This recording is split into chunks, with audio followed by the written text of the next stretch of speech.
And good evening, everybody, and thank you for joining us.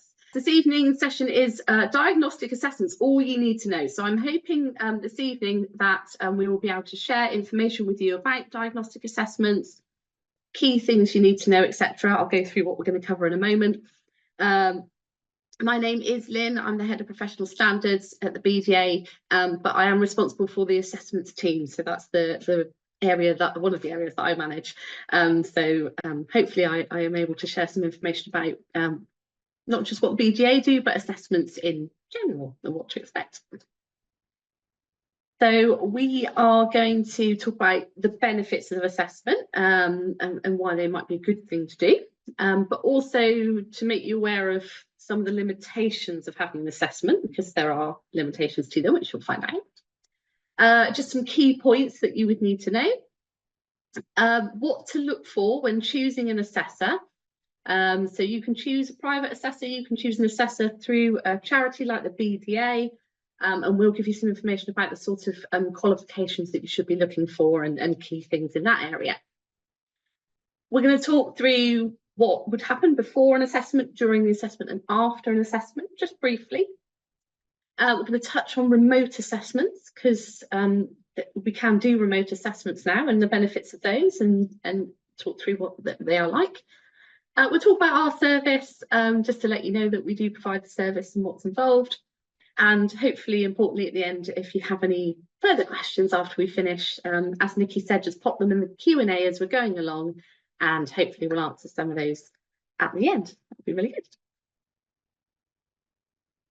Okay, so what are the benefits? Why would it be a good idea to have an assessment?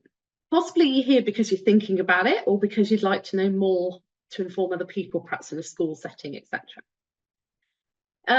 Assessments are really useful to provide a profile of your strengths and challenges. So they can look at not just the things that you find tricky, but also the things that you might be really good at. Okay, so dyslexia assessments, whilst they're trying to draw out whether you do have dyslexia, and that will involve looking at challenges, can also identify perhaps you're really good at, sort of spatial skills, or your verbal skills are really good and things like that. So they tend to explore lots of different areas. And they can provide recommendations on how to manage challenges. So even if you aren't diagnosed with dyslexia, if you go into the assessment saying, I struggle with reading speed or writing, etc., all assessments will come out with recommendations for how you can manage that moving forward, even if you don't have dyslexia. They can provide evidence for funding streams, such as disabled students allowance. And disabled students allowance is a funding stream that individuals can get at university. And it may help pay for things like study support sessions, upgrades to a laptop, specialist programs that someone might need if they have dyslexia. And having an assessment is the only way to formally diagnose dyslexia. Screeners can't diagnose dyslexia. Short 1-hour sessions can't diagnose dyslexia. A full diagnostic assessment is the only way to fully confirm if someone has dyslexia. So those are the benefits. But there are limitations to assessment. So there is no obligation for a workplace or educational setting to accept the report or put in place recommendations. Now that sounds a bit odd.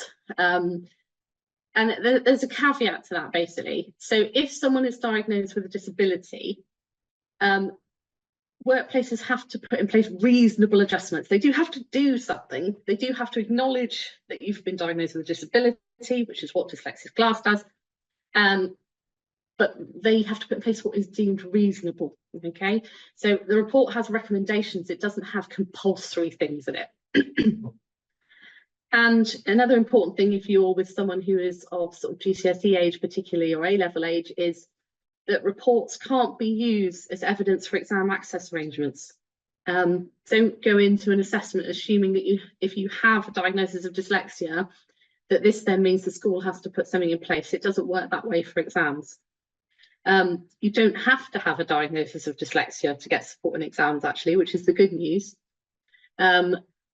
Exam support is based on school evidence. It's based on what's happening in the school. So if you need extra time, are you needing extra time in the classroom? Are you needing extra time for your homework, etc., etc.? So exam access arrangements, the evidence doesn't come from reports. It can be used as supporting evidence, but not core evidence. And assessments generally explore dyslexia. That's the most common SPLD, as we call it, specific difficulty, that is diagnosed via this diagnostic route. But maths difficulties is growing in assessors, actually, and people diagnose and being able to diagnose. So we'll talk about that a little bit later.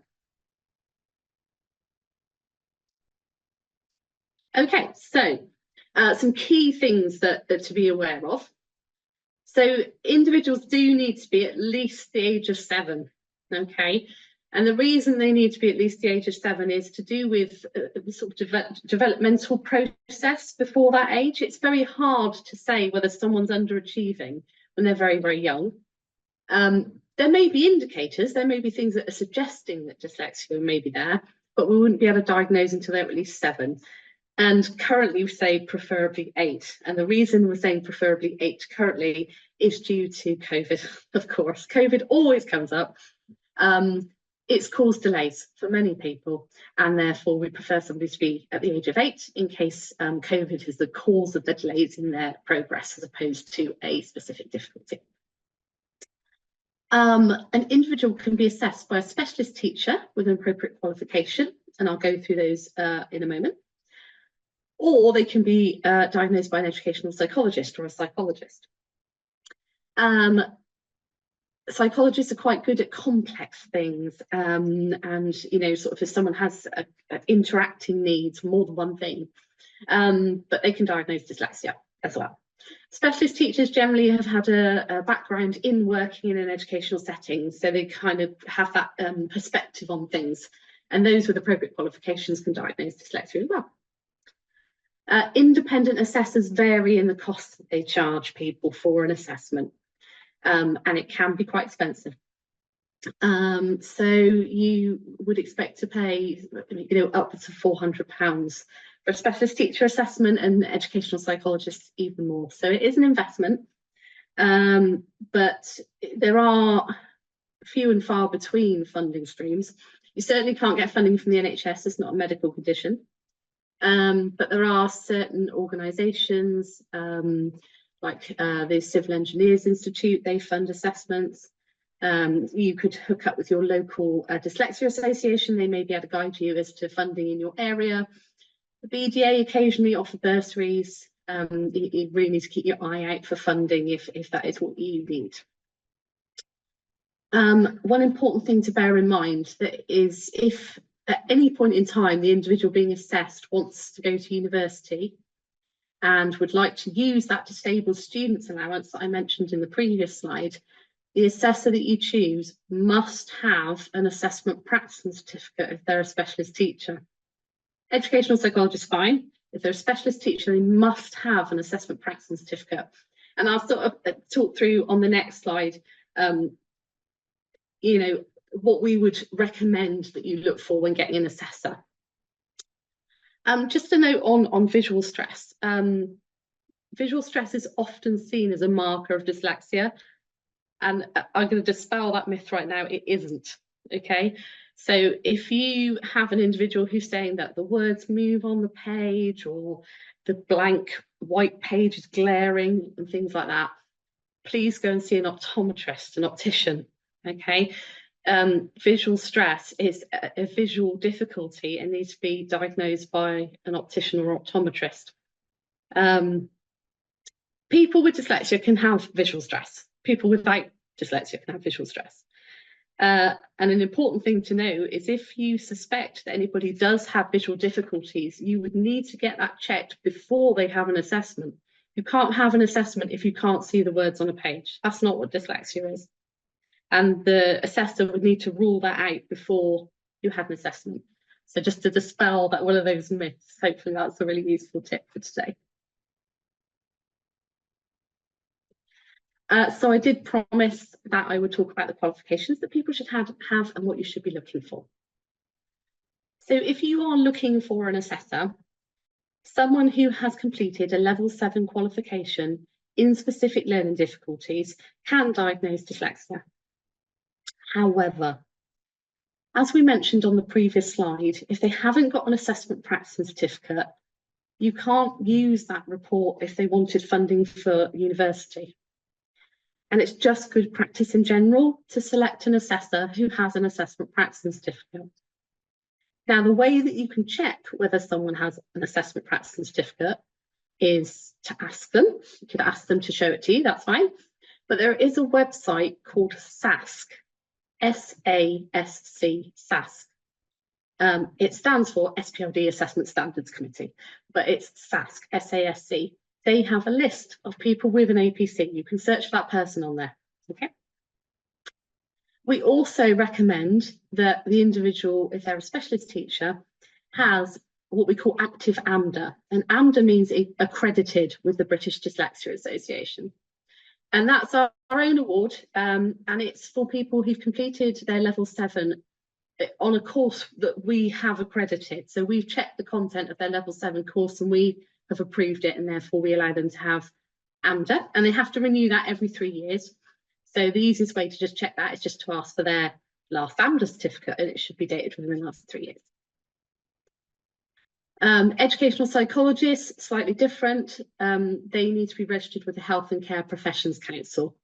They don't need an APC, they don't need AMDA, they just need to be registered with the HCPC. And if you search for that HCPC online, you'll be able to find a list of psychologists there. That's how you find those. And all assessors should have what we call DBS, Disclosure Barring Service Check, to show that they're okay to work with young people, same as people in schools have to have DBS checks.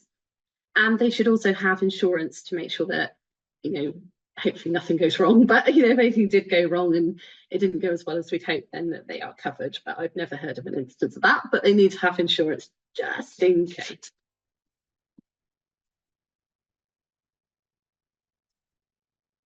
Okay, so what would we expect before an assessment? So if you have contacted somebody, you know, you want to have a dyslexia assessment, what you would expect before the assessment is that they would confirm the date and time of that assessment, and also the location if it is an in-person assessment, or if it is an online assessment, that they would probably send you a Zoom link or a Teams link, something similar, sometime before the assessment, maybe in the few days before, the week before. They generally don't tend to send them miles in advance because people forget the link and they forget they've got it, and then they forget how to get on it. So they're generally sent closer to the time of the assessment. And they will ask you to complete questionnaires before you do the assessment. Excuse me a moment. The questionnaires are really important because an assessor has to establish, you know, if there's anything they need to consider during the assessment.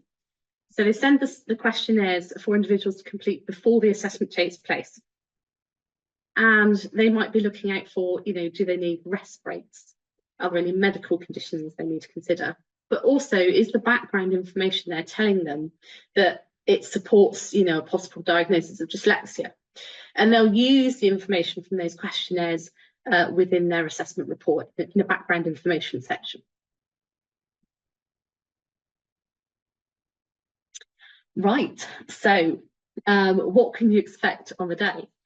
A diagnostic assessment usually takes around 2 to 3 hours to complete, okay? So it's quite a long process. And, you know, you should have as many breaks as you want. You're not expected to keep going for up to 3 hours. And it's gonna, you know, explore thoroughly what's going on. And you should expect it to take place in a private space if you're going somewhere, or if you're being assessed in your workplace, please be in a private space, or online, you know, private space online, so that you can focus on what you do. And the assessor will carry out a series of tests to explore areas that we would associate with dyslexia, or areas that may provide you with, what's the word, protective factors, you know, things you may be using to help you to manage your dyslexia. So they would look at reading, writing and spelling, as you might expect. Dyslexia is closely linked to literacy difficulties, but also the underlying areas that are associated with dyslexia. And they've all got these funky names. So phonological awareness basically means the ability to use sounds to read and spell. Speed of processing is the speed at which you pull information forward. And then we've got verbal memory or working memory, which is that one's a bit more straightforward. It's the ability to recall things and to use what you can recall. They would usually have a little chat with you at the start of the assessment just to make sure you're comfortable and ask a few extra questions if it wasn't clear on the questionnaire. And then they would get started with the assessment session. And then after the assessment, the assessor will probably be able to give you some feedback, but they may not be able to give you a confirmation of diagnosis.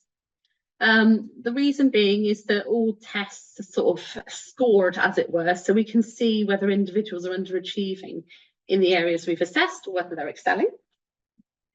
And that sometimes takes some time to mark, and it also might take the assessor some time to put that information together with the background to come to the diagnostic conclusion. So you may get an answer on the day, but the chances are you probably will wait a little while until you get that answer. And that answer would be contained within a diagnostic report that you would receive after the assessment. So if you're commissioning an assessment, you should expect, communication beforehand to prepare you. You should expect, a thorough investigation into your difficulties, and you should expect a full report after the diagnostic assessment. And that report will provide evidence of the profile and whether that person does have dyslexia or not. And it will include recommendations. I always think that's the most important bit of a report, to be fair. You've gone for an assessment because you're worried about something. And therefore the recommendations are there to, give you some ideas of how you might manage those difficulties. Whether it's at school or university, college, workplace, sort of enterprise initiative, anything like that. Assessment reports belong to the individual assessed. So an assessor wouldn't naturally share it with your school or your workplace unless it'd been agreed prior to that. So if a workplace has commissioned it, it might be agreed prior that they will have a copy of the report. But in general, an assessor wouldn't share it with your individual school or university, etc. That would be for you to share as your report. You share it.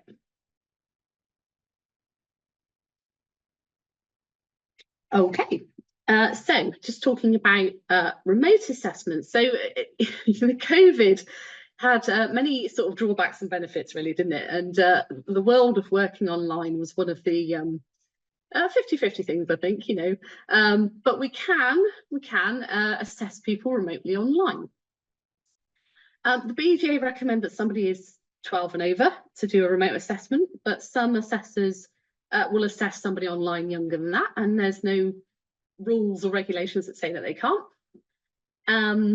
An assessment conducted online is just as robust. It's no lesser an assessment than doing it in person.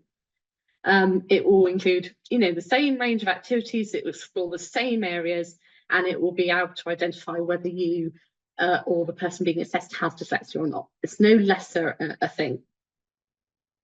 And some people might feel more comfortable having an assessment online. You don't need to travel, there's not that kind of worry. You might be more comfortable in your own space, you can have your own snacks.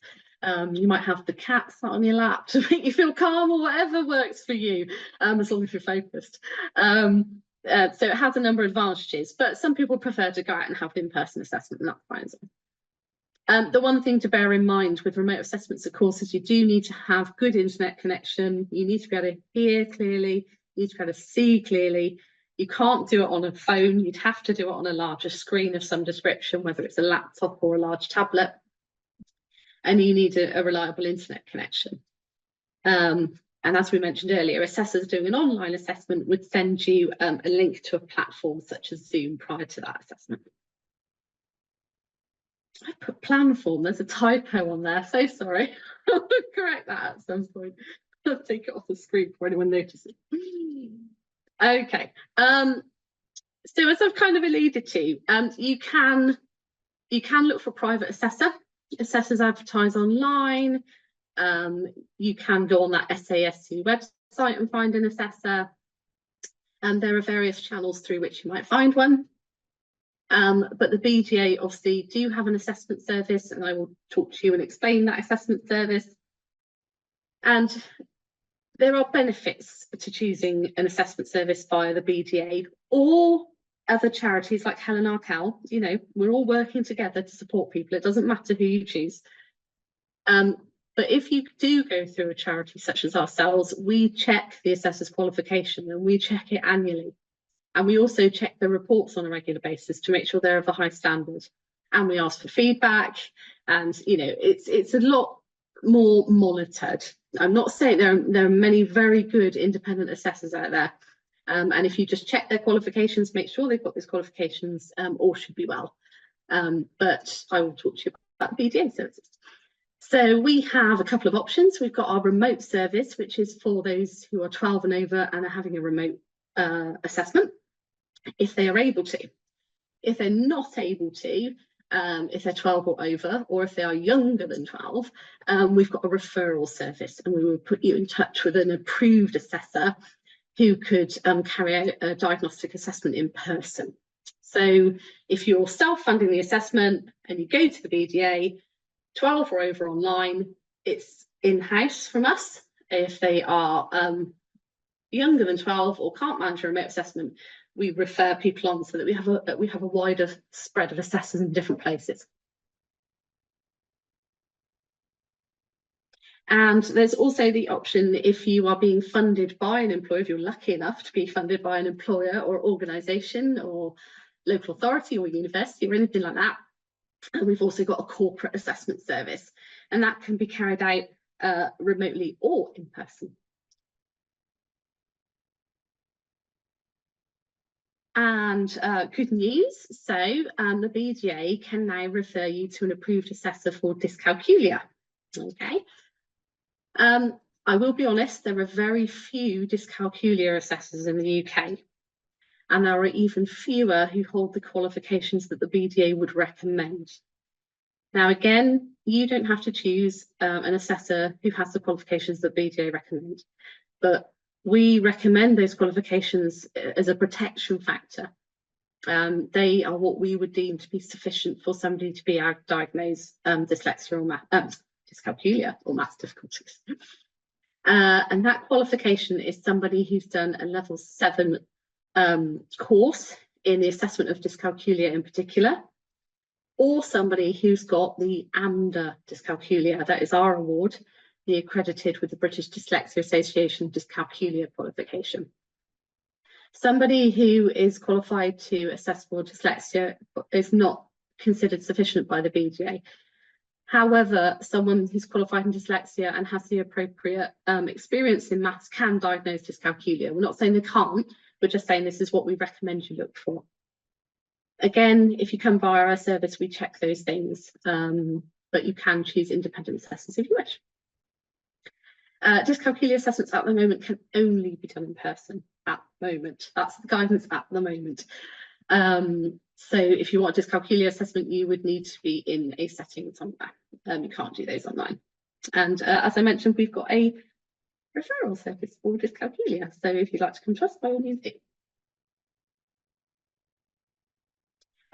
So I'll just leave that on the screen for a moment. So the people to contact within the BDA, if you're interested in assessment, well, the first place to go would be on our website, actually. That's the best place to go because you can fill in an inquiry form there or a booking pack, etc., etc. But if you did have any other questions, that's the assessments team's email address, or take a photo of the screen if you want to. Don't forget that this recording is coming to you in a few days' time anyway. And most importantly, we've got a helpline. So if you want to ask something afterwards, if it's 6 months' time and you want to ask a question, you can email the helpline, or if you've got questions about something other than assessments, email the helpline, or you can phone them.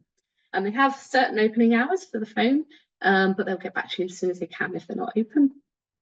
And they can support people of all ages. They've had lots of different questions. They're very experienced, and I quite often go to them for advice because I think they're absolutely awesome. So do bear in mind that that is a free service, completely free. You can contact the helpline via phone or email. Okay. Right. No, I've talked a lot. I've thrown things at you. As Nikki said, you know, the recording will be sent to you afterwards in a few days. But we are at the point in time where I ask if you have any questions.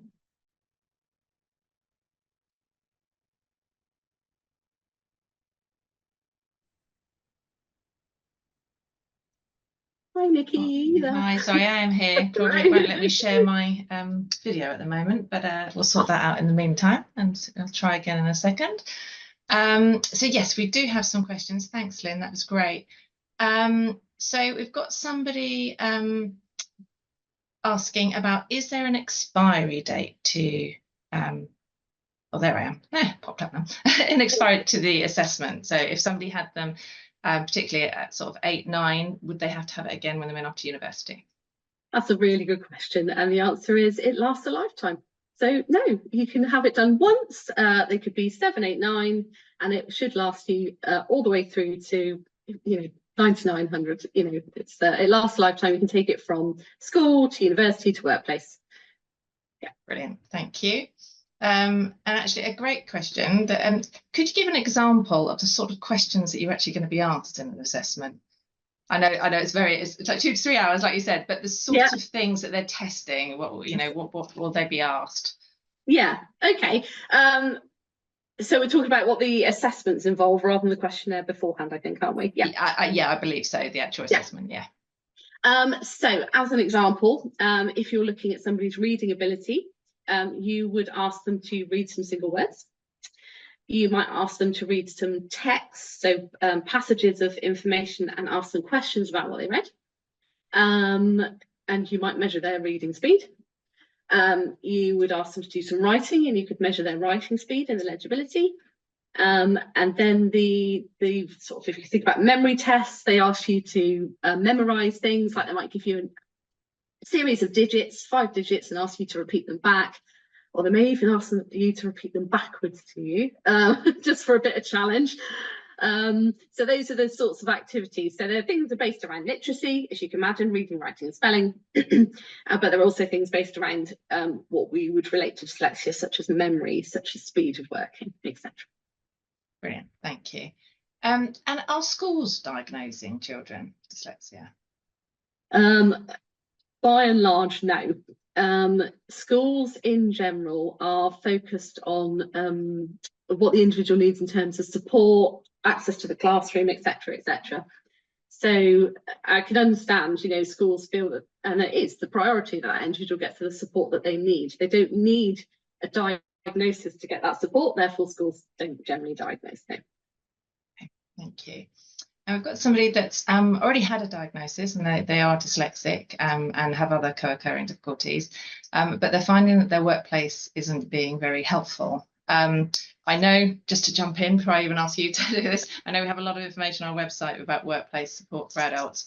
We also do a webinar. We've got a webinar coming up next month to support adults in the workplace. So do check out what we've got coming up. But what would you do if you had an adult who has recently found out they're dyslexic, but now that they need to try and work with the workplace with that? Yeah, I mean, like we say, the workplace has to put in place reasonable adjustments. My first, port of call is always to say to somebody, look, make an appointment with your line manager in the first instance, with your HR department. They are required to put reasonable adjustments in place, but not everything that was recommended in your report. It has to be a discussion. If you're not finding any joy with that, then you need to take it, further than that, up to HR and beyond. But hopefully it won't come to that, but you can have a good discussion with your line manager and you can put things in place. In terms of the workplace, you can have a workplace assessment. So that's a really good thing to suggest to your boss, that you have a workplace assessment. And if you can get funding for that through what we call access to work. So if you go on the gov.uk website, search access to work, it will explain that funding to you. Brilliant, thank you. They're all kind of flooding in now, so I'm trying to find ones that will help as many people as possible. Oh, just a quick one. Do we have assessors in Northern Ireland?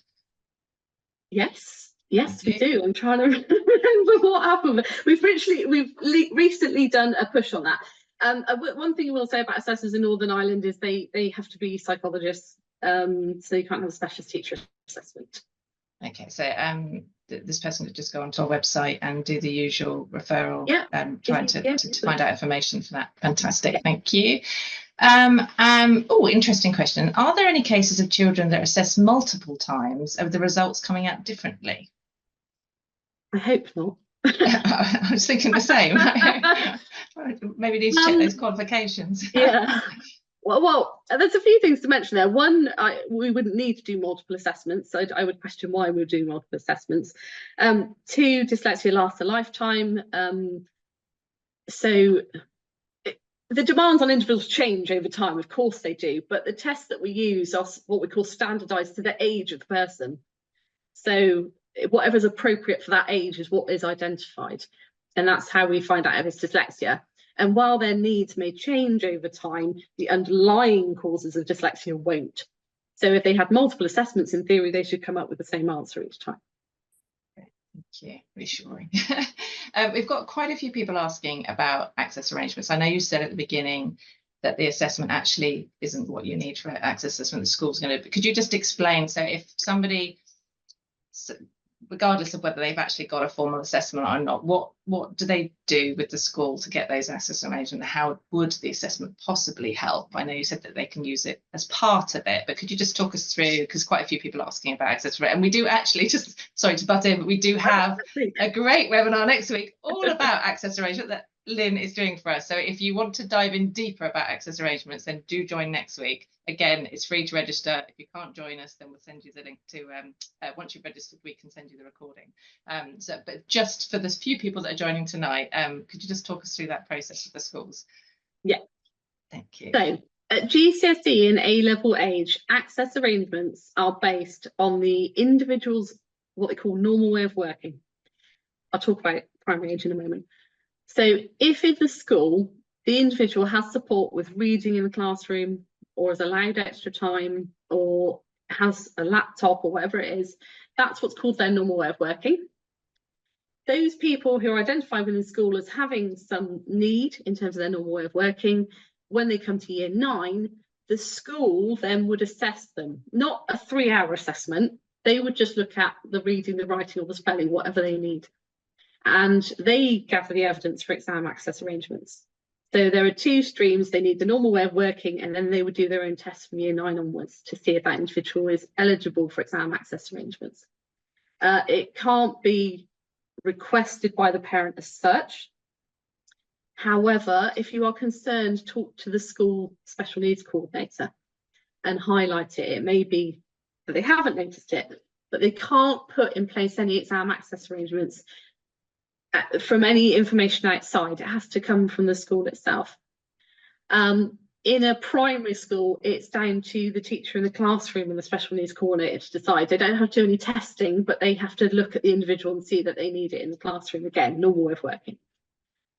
If you have a diagnosis of dyslexia, in theory, you should be on the radar, as it were, for the special needs coordinator to look at whether you might need exam access arrangements. But it doesn't necessarily mean you do need. Some individuals with dyslexia will manage very, very well and might not need support in exams. And if they don't need it, they won't have it. It doesn't, having a diagnosis of dyslexia doesn't automatically entitle you to those exam access arrangements. But if the SENCO is applying for exam access arrangements for you regardless, the report can provide supporting evidence. That was a lot of information, wasn't it? I'm so sorry. I hope it was okay. That was great. Supporting evidence, basically. No, it did make sense. So we've got somebody asking, to become a specialist teacher who can do assessments, does the BDA qualification cover Scotland? So would it be recognised in Scotland? I've talked to Scottish people and Northern Ireland people, and I think it was. Yeah. Sorry to put you on the spot. No, that's all right. I am pretty convinced that in Scotland it's absolutely fine. You've got to do a level 5 specialist teacher qualification first, and then you've got to do the level 7 assessors qualification. It's probably worth emailing assessments team about that. That email that was on the end of the PowerPoint, it's probably worth double checking that one. I'm really sorry. No, that's great. Thank you. And you spoke a little bit about bursaries and that. Somebody's asking about if there's any help for low-income families. Bursaries can be based on a number of factors. Low income is certainly one of them.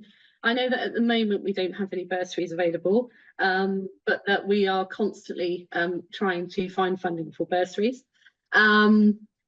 The Helen Arkell dyslexia charity, they offer a lot of bursaries, and I believe they are based on low income.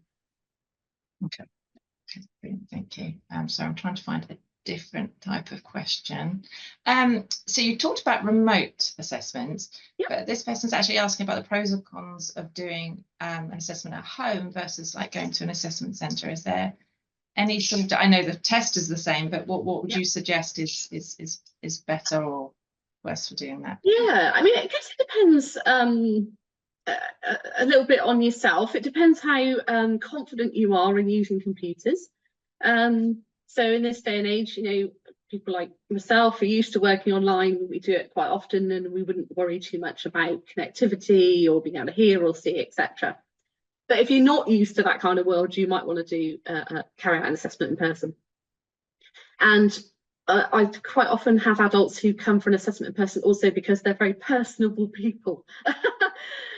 Because their strength is in talking to people, and they want to go and see somebody, and they want to be able to you know, have that sort of in-person interaction, and that's entirely their choice, and it's actually, you know, it's great.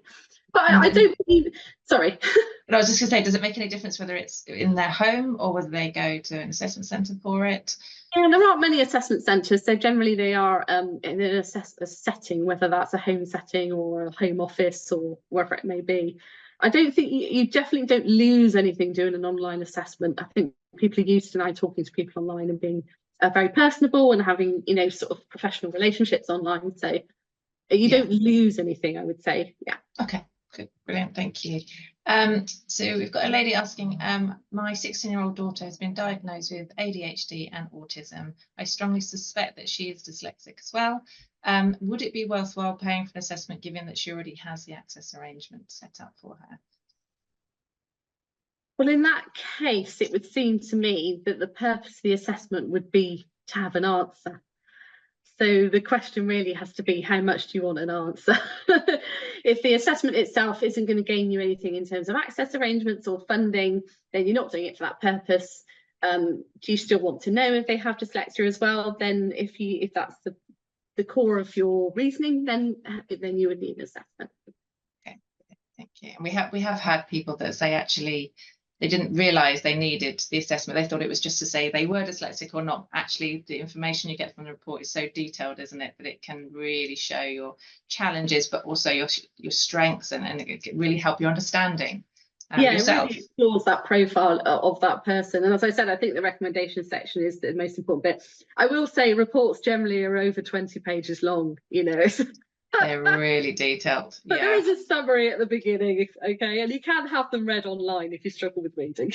yeah, no, I was very surprised the first time I saw one how detailed they are. It's fascinating, and they give some great examples at the end, as you mentioned, of like things that can help, or websites to go to, or assistive technology that really helps. So they are really helpful in that way too.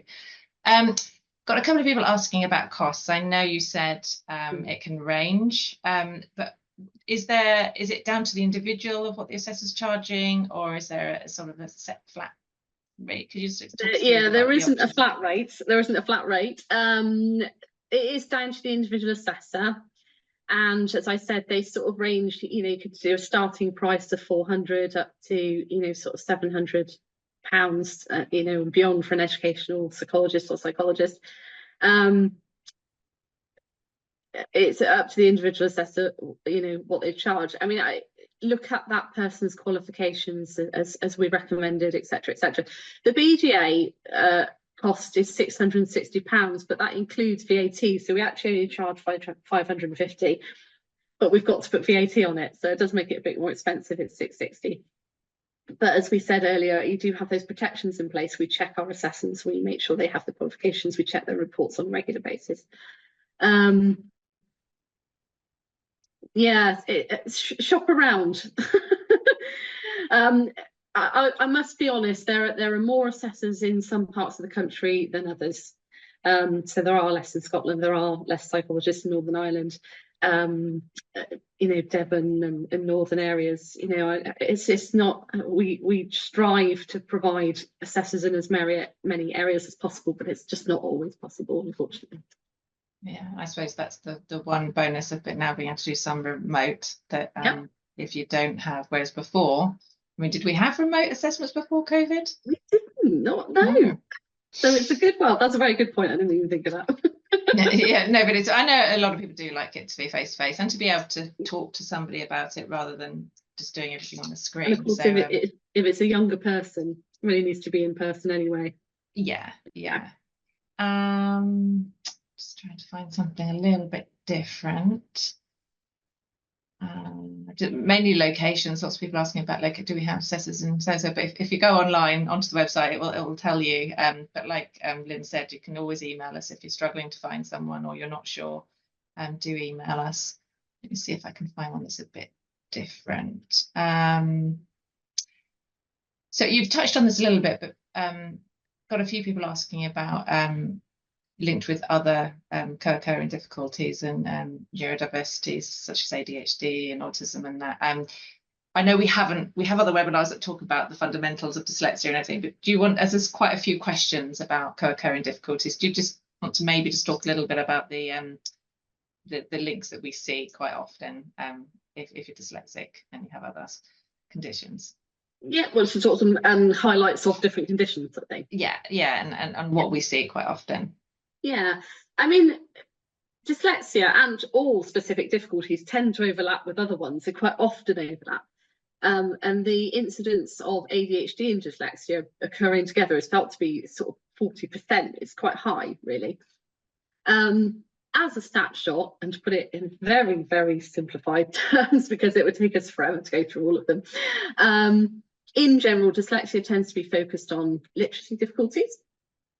Dyscalculia tends to be focused on mathematical difficulties, numeracy difficulties. ADHD tends to be around either high levels of activity or absent levels of activity, because there may be a deficit disorder as opposed to a hyperactivity one. We've got dyspraxia, which is a coordination difficulty. Autism, which tends to be to do with social interaction, communication. We've also got speech and language difficulties, which is, as the name suggests, is to do with difficulty with language, vocabulary, expressing yourself, understanding language. Gosh, have I missed any? I probably missed something really important now. I'll tell you, there is what we call a neurodiversity checklist online. So if you search neurodiversity checklist, I believe it's on a website called PATOS, which is PATOS, PATOS, neurodiversity checklist. It has questions related to each of these difficulties, and you can tick and you can see where they cluster. So you might be able to identify then that, oh yeah, there's dyslexia and there's also signs of ADHD. They're not diagnoses, they are a checklist for you to sort of narrow down the areas that you might want to explore. Brilliant, thank you. We've got somebody asking, their child is struggling. I'm not sure how old the child is, but they're really struggling with their spelling. They're not getting any spellings right, and they're getting picked on at school, and they're not where their peers are. The school have done a screening, and it says she's very likely to be dyslexic. What else can the school do if they perhaps haven't got a formal diagnosis and decide not to have one? Is there anything that the school can do if they've already identified that they are likely to be dyslexic? What could the school, what should really the school be doing now? Well, I'm assuming if they've done a screening assessment that they are putting things in place. I would assume that's why they did the screening assessment, because they had worries. So schools do lots of wonderful work. I mean, they really, really do. And that's why they don't need to diagnose dyslexia, because what they do is they say, right, this individual struggles with spelling, therefore we're going to put such and such in place to support them with spelling. And that can range from anything to support in the classroom, to small group work, to one-to-one support if it's really quite a significant difficulty. And as I mentioned earlier, if you're concerned at all, the best thing to do is to contact the school and speak to the special needs coordinator and discuss a way forward. But I'm assuming if they've done a screening that they are putting things in place anyway. Okay, brilliant, thank you. You might have answered this question, but it's again about access arrangements. And if they've had access arrangements at A level, does that carry forward to university, or is it completely different setup at university? So yeah, that's a good question, because we didn't talk about universities. So universities can choose basically, but it's not like that. In general, they will put in place something. If you've had exam access arrangements at A levels, just talk to the university. Chances are they'll completely accept it, and it's absolutely fine. I don't think I've ever heard of a university not carrying that across if it's needed. Yeah, thank you. Got quite a few people asking about civics for our level 7 and things like that. So for those ones, I would suggest contacting us directly, because they're probably too much in detail about the actual courses and to become an assessor. So it's probably best to come directly to us for those ones. Let's see, can I find something a bit different? A lot of questions about schools, but I think you've already covered that really. Okay, I think let's have a quickly scroll down to the bottom.